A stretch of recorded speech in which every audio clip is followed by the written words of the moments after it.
नमस्कार दोस्तों, मैं फिर से हाजिर हूँ एक नई कहानी के साथ। दोस्तों, ये कहानी है सुरेश जी की। सुरेश जी कहते हैं, क्या आपने कभी अपने पड़ोसी के घर में कुछ गलत होते हुए देखा है? सुरेश जी बताते हैं कि मेरे जीवन की पहली घटना करीब 5 साल पहले हुई थी। मेरे घर के पीछे वाले मकान से रात को 11-12 बजे किसी महिला के चीखने की आवाज़ आ रही थी। मैंने ध्यान नहीं दिया।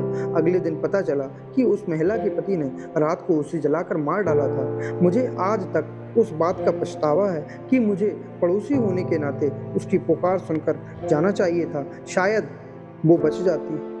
सुरेश जी बताते हैं कि ठीक ऐसी ही घटना मेरे जीवन में फिर एक बार हुई। उस समय मैं बाहर जा रहा था। पड़ोसी का 2 साल का बच्चा आंगन में खेल रहा था। पास ही पानी का टैंक खुला हुआ था। उसकी माँ ऊपर की मंजिल पर गई हुई थी। खेलते-खेलते अचानक वह बच्चा टैंक में गिर गया। मैं कार का दरवाज़ा बंद करने ही वाला था। मैंने गिरने की आवाज़ सुनी। इस बार मैंने कोई देर नहीं की और फ़ौरन दौड़कर पहुँच गया। बच्चा पानी में डूबते-उतरते बुरी तरह छटपटा रहा था। मैंने हाथ पकड़कर उसे बाहर खींच लिया।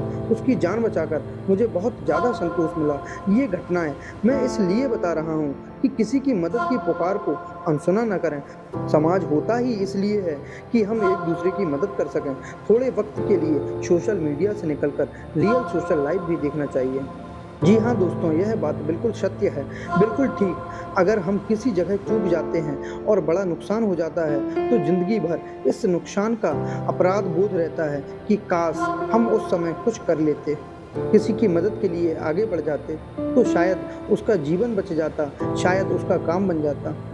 दोस्तों, इसी वाक़ये से मुझे एक कहावत याद आ रही है कि गोत्र से ग्वाड़ा नज़दीक होता है। कहने का मतलब पहला रिश्तेदार पड़ोसी होता है।